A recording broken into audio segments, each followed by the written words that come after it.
I didn't go looking for them. They found me, as I put it. And I just want to know what's out there.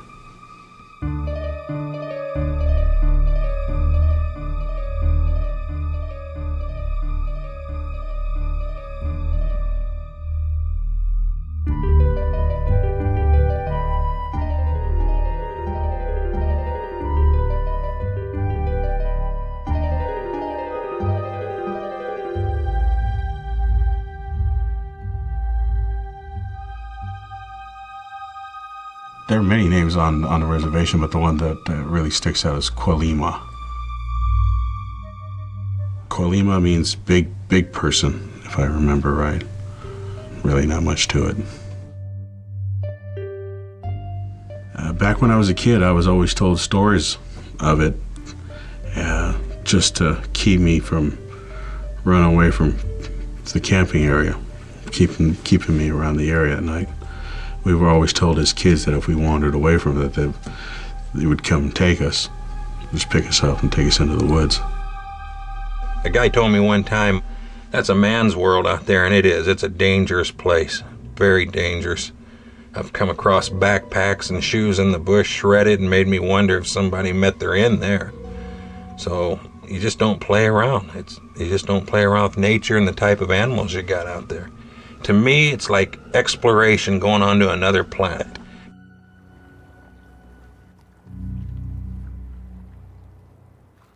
One of the things that amazes me when we're out in the bush is that you can look forever, you can travel all day long, hundreds and hundreds of kilometers, going in the most remote places you can imagine, perfect times, feeding grounds even, where you know there's plenty of berries and food, salmon. And we don't even see a bear, a black bear. There's hundreds of black bears in this general area. We don't even see a deer. It's just unbelievable. At night, you can set up on Lake Harrison here where we're at now. You can go 20 miles up there and look up towards Mount Breckenridge, and you won't see a flashlight, a car light, nothing. There are places, it's so thick and remote, you could hide a dinosaur up there and no one would never know it. Well, mine goes back to 1980 to a fishing trip I went on to northern Minnesota with a friend of mine. We got hung up in a feeder stream late one night, and about 12:30, 1 o'clock in the morning, I think it was, the fishing had died down, real still and quiet, and I started hearing a pounding sound. The best way I could ever describe it to people is it's like tapping your chest with your fist and getting that dead thumping sound. But it was getting louder. Gradual, real slow and gradually louder. And then I started hearing a breathing sound going in and out, like this. And it kept a perfect rhythm. The pounding kept a perfect rhythm. And I'm thinking, this must be the world's largest bear or something big is headed our way. I hope it doesn't come out of the night and we're sitting here in a few feet of water in a bass boat with only fishing poles to defend ourselves. Well, this thing just kept coming like it was coming right towards us. Now I'm 20, 22 years old, not afraid of anything in them days, wouldn't want to admit to anybody that I was, and I was scared to death. I started getting really nervous. The hair stood up on the back of my neck. This pounding's getting louder, just like this, and the breathing's getting louder, and all I can tell you is something large on 2 feet ran by us on the shoreline, never broke its stride, never stopped its breathing pace, just like a machine. I don't think it ever knew we was there. And it just came right by from left to right for that brief moment, and you look at it like, what the hell was that? And then it just starts going away. And you start hearing everything in reverse that you heard coming towards you. It sounded like a jogger running. I should have known that. I was thinking four-legged animal, but it wasn't a galloping sound. It was just like 2 feet pounding the ground.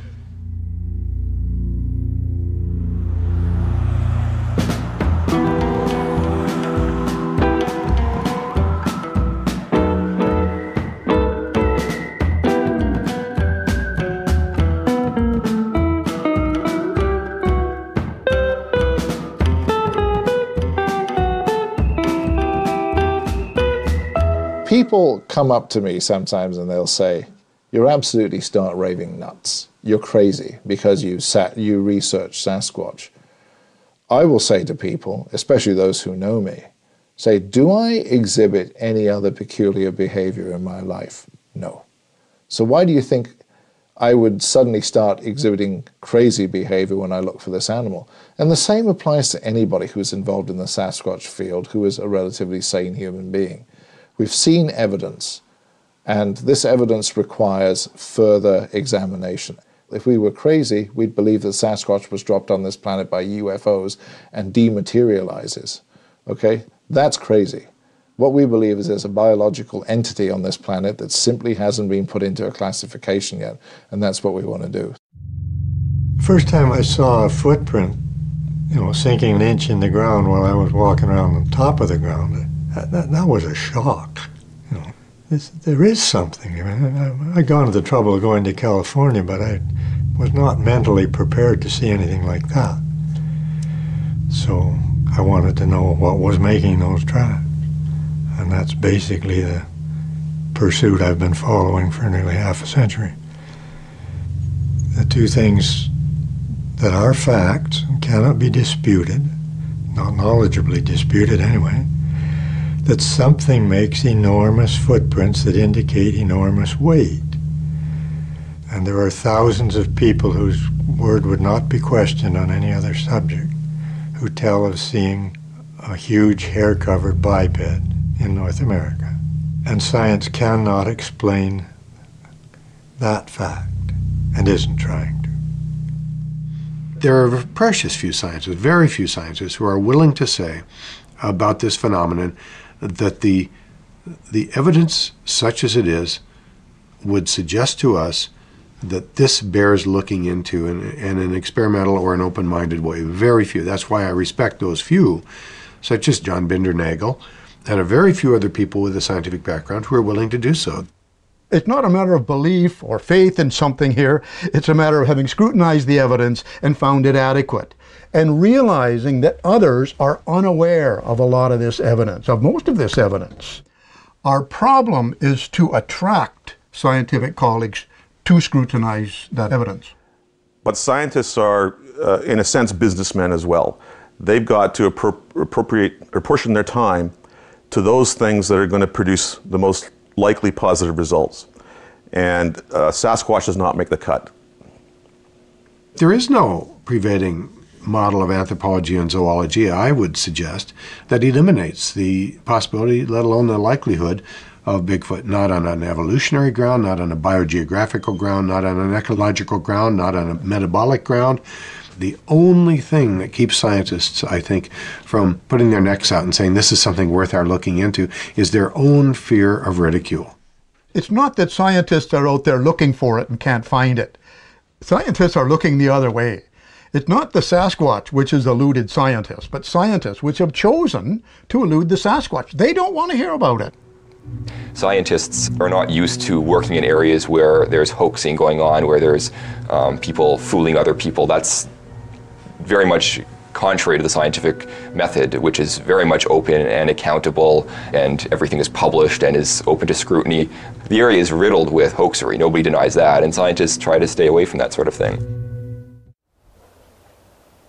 When we talk about the Sasquatch as just another North American mammal, I always think of my work doing wildlife surveys, especially mammal surveys, where we are able to determine the presence of a mammal in an area on the basis of its tracks.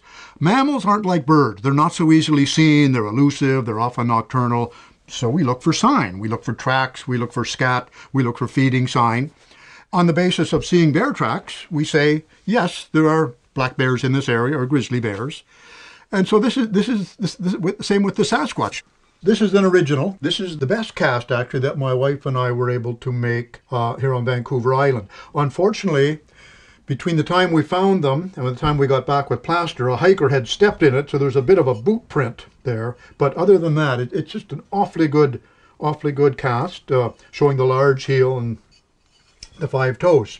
Here are a couple of casts of an immature Sasquatch from Washington State.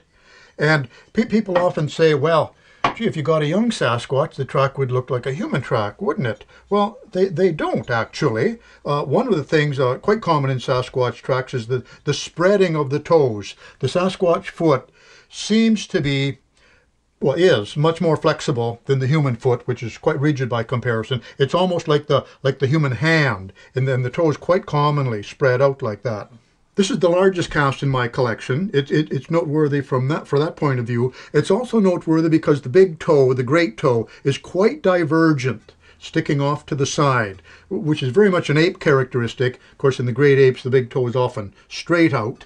In the Sasquatch, the big toe often diverges somewhat, and that's quite unhuman-like. That's a gigantic cast. That's a It's massive a very large track. There's a bit of slide in here. I'm sure that the heel actually started about there. But yes, yeah, this is an interesting cast because it shows another characteristic of the Sasquatch foot, and just as is shown in these young ones, and that is it is proportionately broader than the human foot. UFOs and Bigfoot are probably about tied for fraud. Bigfoot fraud is somebody strapping a big pair of wooden feet to his feet and stomping around in the bush and then taking clay molds of it or whatever. When you're up in the bush and you come across a set of tracks so far removed from any of the nearest roads, you didn't even know you were going to be at that spot at that given moment. Who on earth put those tracks there? How did they get there and why are they there? You can't just turn away from that and just scoff and say, somebody's playing a joke. If you're going to play a joke, you're going to go down by a park where you know people see something. You're not going to go way up in the bush. I've seen instances where I pushed a bush back to step down off of a log fall, and there was a track right there where the animal obviously had stepped where the bush was and moved it out of the way as it passed through, and the bush covered it back over and protected the track. Now, nobody set that hoping I'd see that someday. That's ludicrous.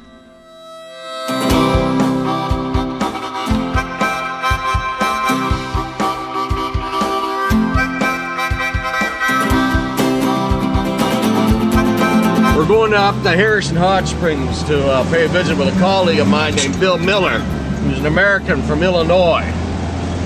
For the last 2 summers now, we've been using Bill's Polaris Ranger, which is sort of a 6-wheel all-terrain vehicle, which basically can go anywhere. The only thing I think would be better would be a horse. Highway 7 here, also known as Lougheed Highway, at one time was known as Scenic Sasquatch Drive because so many people reported the thing crossing in front of them at night right on this road. We've actually passed a couple of spots where sightings have occurred. Sasquatch was a Coast Salish word, which basically translated into wild man of the woods. And it was here in the 1920s that really the non-native community found out about it.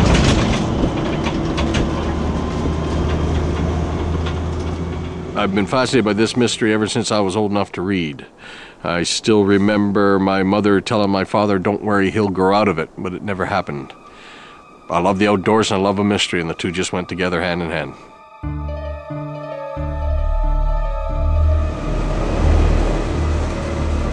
They named this place Sasquatch Provincial Park for a reason, because of the long history of sightings and all that that's always happened here throughout. If we take a fake foot, like your shoe, you walk through this snow with your shoes on, every print you make is going to be a duplicate of the last, because you're walking with a solid, inanimate object. But when you're talking about a real working foot, there are signs you can look for. Mucklucks. Boots. We know from the old days, Green, all these guys that documented these things, people's tracks are offset. When you see your tracks in the snow or in the sand, left, right, they're just a little bit offset, usually pointed outward. A Sasquatch walks almost pigeon-toed, but he walks like he's walking a tightrope almost. Every track is almost the same in a straight line in front of the other one.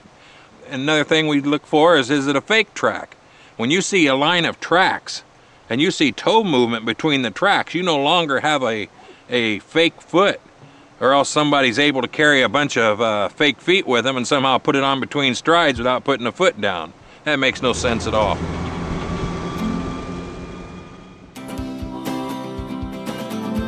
A tip is to not try to sneak around in the field. They are far superior to us as far as living in the forest, and all of their senses are better than ours. And so I would strongly recommend that someone who wants to draw a Sasquatch to you, because that's what it's going to be. You're not going to go find a Sasquatch. They're going to find you. So go into a likely area. Do not be quiet. Be loud, have fun, laugh, because that's what we do. We sing in the field. I mean, honestly, anything that you can do that's gentle, that's not aggressive.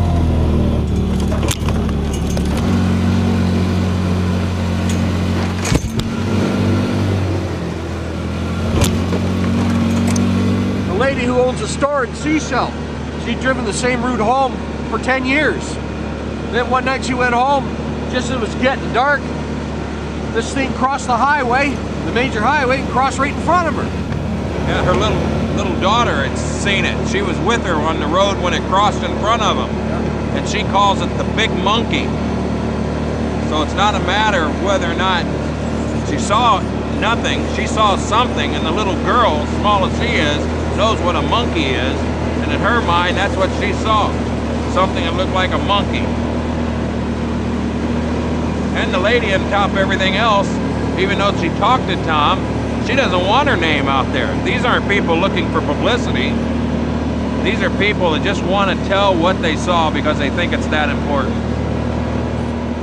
I find I almost have to pry a Sasquatch report out of an eyewitness. I'll hear that someone has had a sighting, I'll approach them, they'll wonder how I got their name, they won't want to talk, and there's almost a bit of a dance going back and forth, and finally I hear the report. I think I have a pretty good idea what Sasquatches look like, the various anatomical features that recur consistently again and again. And of course, I'm looking for those in the eyewitness descriptions. I'm not leading the eyewitness to provide them, but I'm certainly measuring them as these things come up. Eyewitness accounts are notoriously unreliable. As skeptics, we harp on that all the time. People's ability to confabulate their own memories, to inject memories into their own recollection. Any young child will know all an adult has to do is make a suggestion to you. You know, did you see that, son? And 5 years later, you'll swear, yeah, I saw it with my own eyes. Definitely, I can, give you details about it. When you consider all the things that people could describe, there's just a marvelous consistency in what they do describe.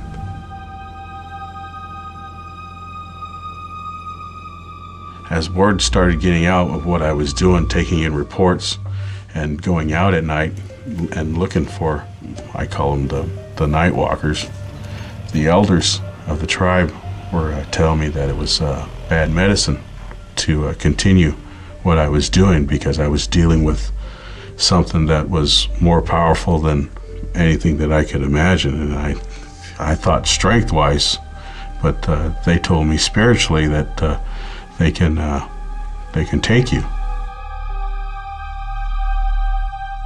It was standing next to a tree.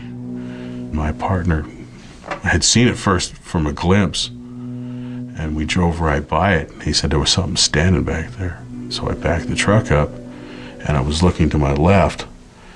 And then as I was looking to my left, he goes, there it goes. And then I turned immediately to my right, and I saw something go from completely standing to a full-out run, turning into almost a blur, really, as fast as it was moving through the trees.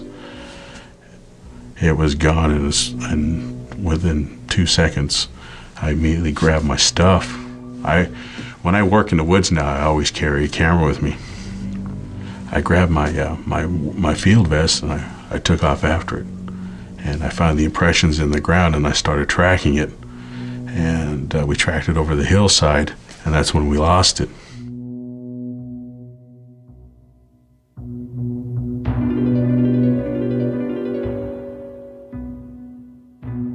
The Sasquatch mystery, it sort of tells you that there's still wilderness out there. There's still places we haven't trodden yet. There's still things to discover. There's still things to see. There's still mysteries to solve. And to me, the Sasquatch is exactly that. It's wilderness. It's the unknown. It's the last frontier, and we're trying to find it.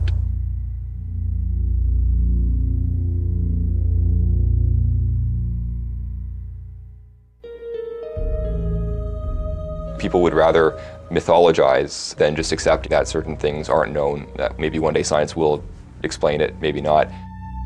Bigfoot and monsters in general have a very persuasive power about them. They often hail from remote regions, the forest, mountain tops, that sort of thing. I think that kind of, there's an allure to remoteness, probably something to do with our evolutionary heritage. Remote areas were scary for good reason, and people have, their brains are biologically hardwired to fear the unknown because the unknown could have, you know, a tiger there or something that we should avoid. The one that I saw briefly was about 7 to 7.5 feet tall. It was dark in color. Hair must have been about maybe 3 inches in length. It wasn't particularly heavy in body mass. It was really lean. Legs were long.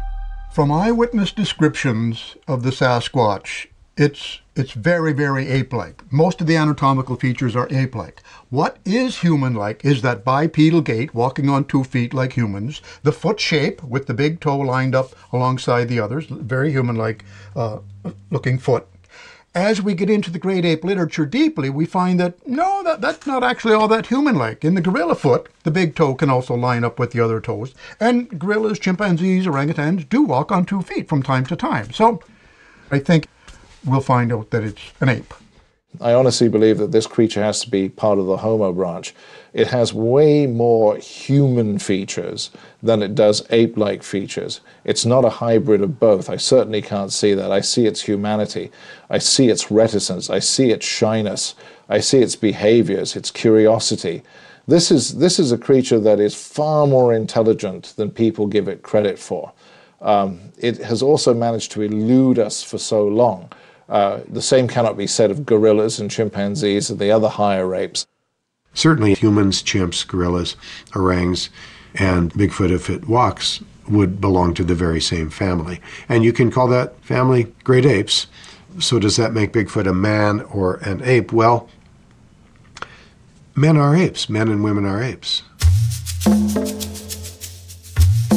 We don't like to be reminded just how similar the great apes are to us. We like the idea of a nice wide gap there between humans and other mammals of all sorts. Charles Darwin said people are far too, he didn't use the language hung up, but he essentially said people are far too concerned with the question of the difference between humans and other apes. Perhaps that difference isn't even very consequential. And I think that's one of the problems with the Sasquatch. It's disturbing and upsetting because it does look so human-like. I'm in total agreement with John Green. I believe this is a bipedal ape thought to be extinct, the Gigantopithecus. If a species of Gigantopithecus still walks, that wouldn't make it any different from a lot of other species that still exist, like the mountain lion that's been around for a very, very long period of time. It would simply mean it was pretty darned adaptable and pretty well suited to its habitat. Canada's a huge country.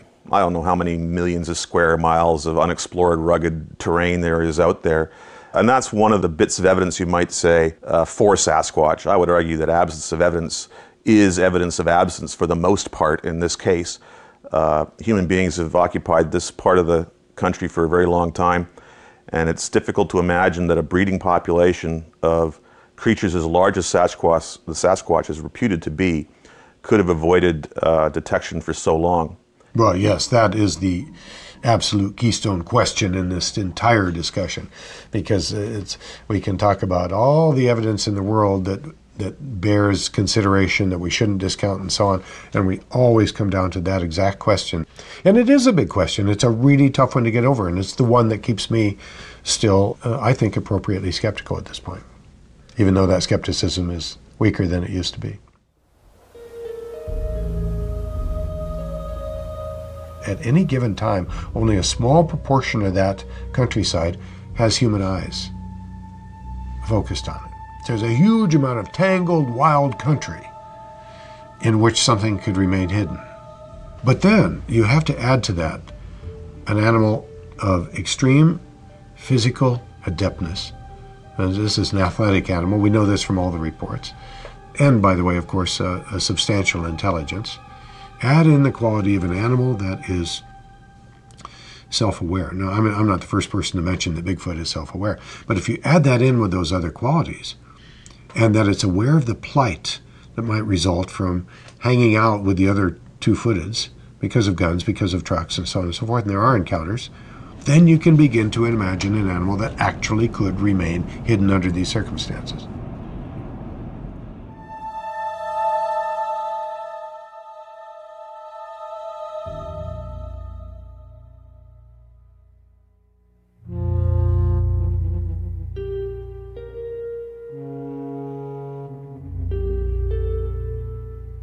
Carry a camera with you at all times, because if you're in a position to ever see one of these things, it's going to happen very quickly, and if you don't get a photograph of it, you're simply another person who says he saw a Sasquatch, and we have thousands of those.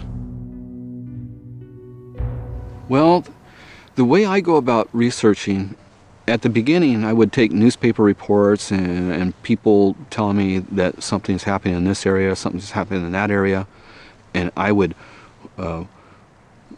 run over there real quick and ambulance chase. And quickly I saw that my resources were dwindling because nobody's paying for this except for me.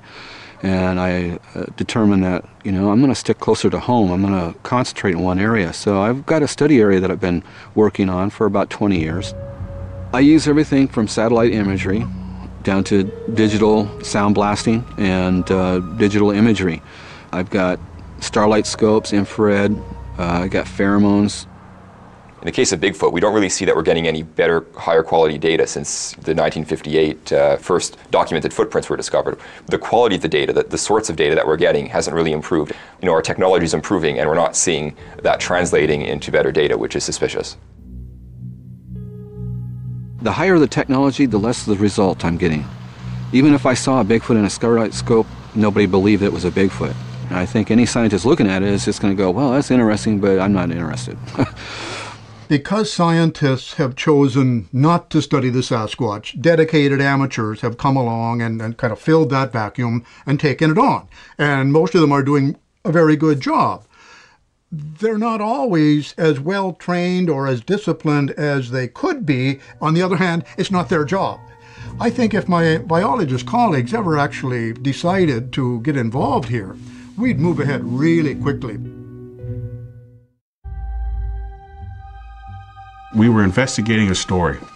We went out to this clear cut and we let out these huge screams, just on top of our lungs, just loud screams to attract attention to something. And so we walked into the trees, and as we were going into the timber, we found a game trail, and we started following this game trail. And we took about 4 or 5 more steps down this game trail, and then we heard this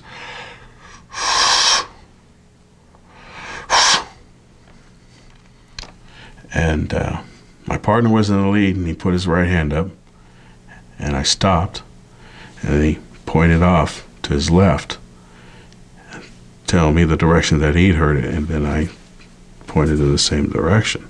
Now, deer are, and bears and any other animal can make that sound, that little huffing noise. If you're hunting them, and if a deer spots you, they'll do the same thing. They'll huff at you, and then they'll stamp their hoof down on the ground. So that's what we thought we had. And then it did it a couple more times. And so my partner turned the same direction and did the same sound. Just that, and it immediately answered him. And it was like, it's unusual. There's, I don't know why another animal would do that. And they exchanged a couple more of them sounds, and then it whistled. Whatever it was, whistled at him. And that's when my heart just started beating out of my chest. Because there was no way that a deer or anything else could have whistled that particular tone that came out of it. He looked at me and I looked at him, and we was just big-eyed, and it was like, what we had going on there. And then it went back to the huffing noise. Evolutionarily, as we've seen, there's no problem evolutionarily if this animal is Gigantopithecus. That's an animal that we know walked. Chimps and gorillas do not appear in the fossil record, but giant apes do appear in the fossil record. The Sasquatch is sort of like the modern gorilla. People have heard about it, they've heard myths and legends, for that's all a gorilla was from Roman times until the 19th century. It was a legend, it was a story.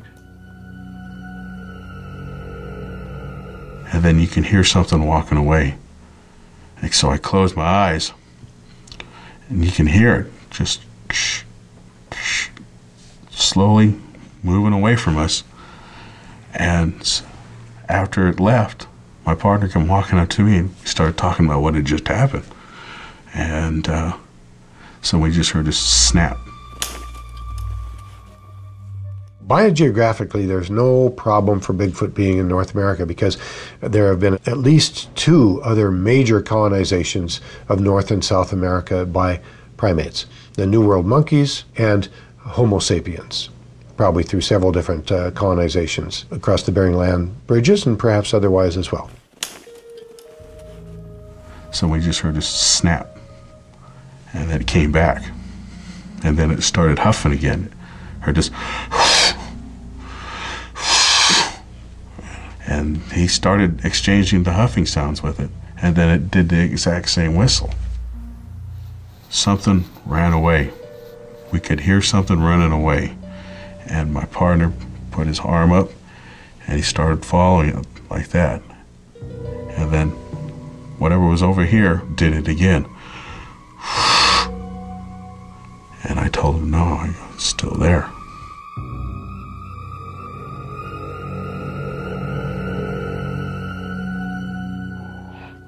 Ecologically, that's a question people ask. Is there anything for it to eat out there, this great big animal? Well, posit an animal that's averages 8 feet tall and weighs 800 or 1,000 pounds. What's it going to need calorifically? Well, let's say probably 5,000 calories a day would be a maintenance diet for it. So it would need the equivalent amount of food of 4 or 5 people probably to get by. You're not talking about a lot of animals that have to be sustained. There are n number of tons of mountain ash berries throughout the Dark Divide and throughout the Cascades in the autumn. Huckleberries and whortleberries and blueberries, but they're not eaten off the vine, off the tree. There's a lot of food that goes uneaten out there by a large animal. I do imagine an omnivore here, like many other primates. It eats meat when it's able.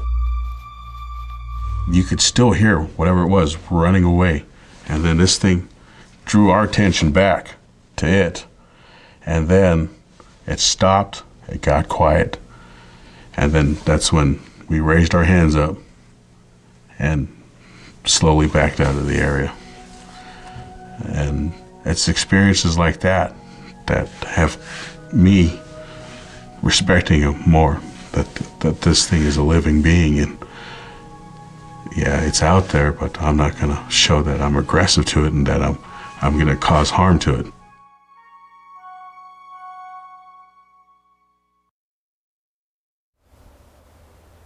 Roger Patterson wrote one time, "To the adventurer doesn't stop at the foothills but penetrates deep into the forest." To me, if you're going to look into anything, you should look into it thoroughly and not just half do it. It's like an adventure. It's a mystery. It's something that's come to me that I've had a taste of, and because of that, I can't let it go.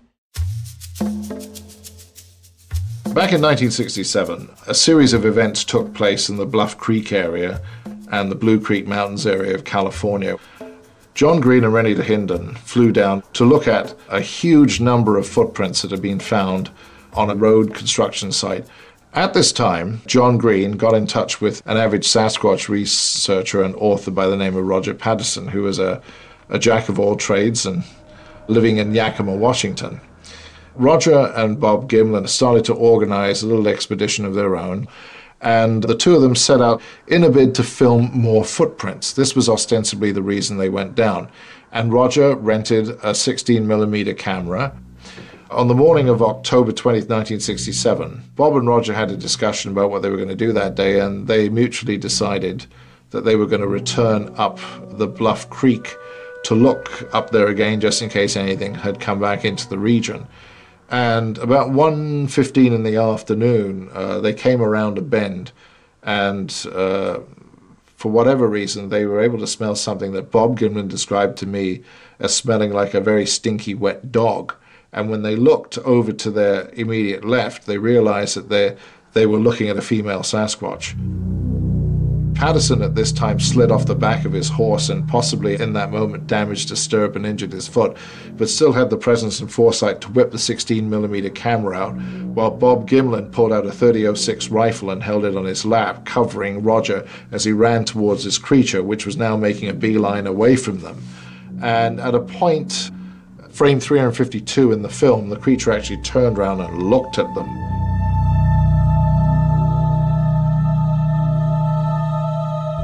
Sort of a glare like, you follow me and there are consequences, and it continued to walk away from them. Bob tried to continue tracking that animal for quite a distance, but it had gone up a hill and it wasn't conducive to ride a horse up that hill in pursuit of this particular animal. Ever since then, that film has been the subject of controversy. Well, for one thing, a group of skeptics did look into it, and they took the same type of camera with the same lenses and the same type of film and went out to the same sort of terrain and attempted to recreate the shot. They didn't bother putting the person involved into a big hairy ape suit. And no one has ever done that. No one. The skeptics, they'll come out and say, it must be this, must be that, oh, it's a hoax. Fine. Okay, I'll accept your position, but just don't say it. Tell me why it's a hoax. Don't tell me it walks like a man just because it's on 2 feet. The film was subsequently taken a few years later by René de Hinden to the Soviet Union. And while he was there, he visited a number of Russian scientists who were absolutely beguiled by what they were seeing, the most prominent being Dmitry Donskoy. Donskoy is the man who was responsible for preparing the Russian athletes for the 1972 Olympic Games, and he was a biomechanicist. He knew everything about stride lengths, he knew about how the muscles work and how people walk and locomote. The minute he saw the photograph of this creature, just a photograph, he said to de Hinden, he says, I know how that thing walks. And he replicated awkwardly, like a human would, this unnatural gait of this creature. And then when he ran the film, he pointed out to de Hinden right away, this thing doesn't walk like a human being. When a human being walks, our knees lock. This thing walks with its knees bent, which indicates a huge stride when it walks. How do you walk and lift your feet perfectly vertical to the ground, the toe straight down, the heel straight up, and do it and keep that center of gravity moving where you do it so smoothly it's like a natural walk for you? This is considered by many to be some of the best evidence for Sasquatch there ever was. In terms of what I have here, it's a full-size frame from the Patterson film, approximately life-size, give or take an inch or two. And as you can see, this is a very, very big creature. I'm 6'5", weigh about 225 pounds. You can see her body density is much larger than mine. You'll also notice that the mouth is far lower on her face than it is on mine, for instance. You will also notice that this creature has breasts. Now that would have been a tremendous creative streak in terms of Roger Patterson constructing a gorilla suit, as it were, with breasts built in. It's not impossible to do, but why would you do that when the story of Bigfoot pretty much was built on a foundation of a male Sasquatch rather than a female? We can also see down here on the thigh that there appears to be a hernia. Athletes get herniated muscles, and the hernia, when the muscle reaches a certain extension, causes it to bulge. The hernia moves in perfect harmony with the contraction of the femur muscle as the creature is walking in the film. And they believe that's what that is, something you wouldn't be able to attribute to a suit. Janusz Prochaska, who was well known back in the 50s, 60s, and 70s for his ape costumes, said, and I quote, "If this is a man in a costume, then every single hair was glued to his body. Otherwise, you would never have seen those muscles."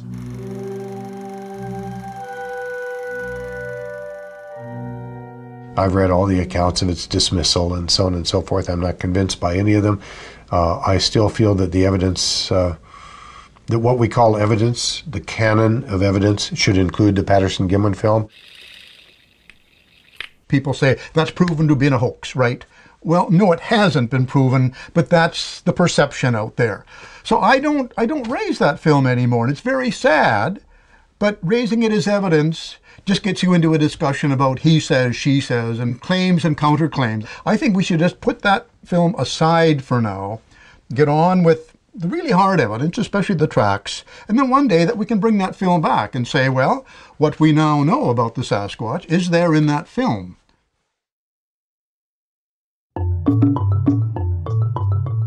In the 19th century, we were finding a lot of new species, we were cataloging them, but in the 20th century, we haven't found a lot of new species. The pygmy chimpanzee was discovered in the 1920s, but since then, there really hasn't been much big mammals or big animals discovered. And to postulate that there's this great ape that's 7 or 8 feet tall that we still haven't classified scientifically, to many minds, it just doesn't fit with that pattern of discovery. My biologist colleague just loved to discover the presence of a new animal, a new small mammal or a new bird in an area. I mean, we sort of thrive on that. Now here we have something, but this is too big a discovery. I actually had a professional colleague at a university say this to me one time. He said, but John, if this thing existed, it would be the zoological discovery of the century. And he kind of left it hanging as if to say, and of course that can't be, can it? Scientists, they pick a project and they get expert at that project. Say a physical anthropologist specializes in Gigantopithecus. He's not going to branch off and say, oh, there's something a little bit more interesting over here, and take that on. A scientist is a specialist. They're unanimous when they say what they need is a body or piece of the body. Nothing else will do. So that means an animal has to be brought in. Now, if that means that one has to be shot, then that means that that's exactly what has to happen, because we need the hard physical evidence to prove that the animal is real.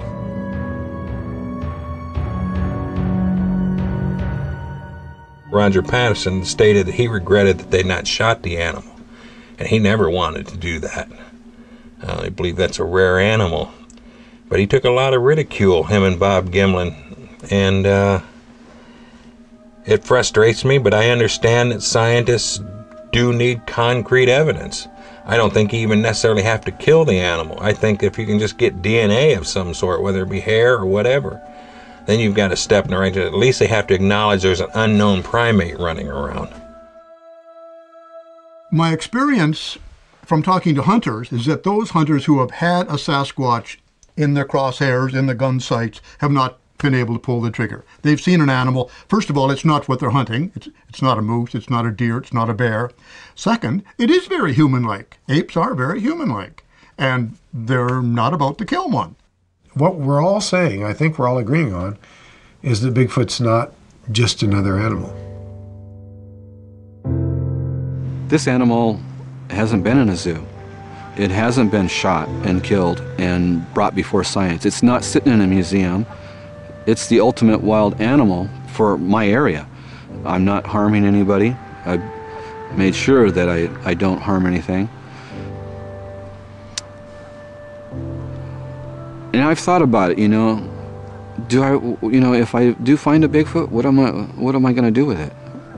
Do I want one sitting in a zoo? I sit there at the zoo and study these gorillas all the time. I mean, at least 2 or 3 times a month I go to the zoo and watch them. And they look sad. They don't look like they want to be there. And if I saw a Bigfoot and it helped get one of those creatures inside of a zoo, I would be, I don't know.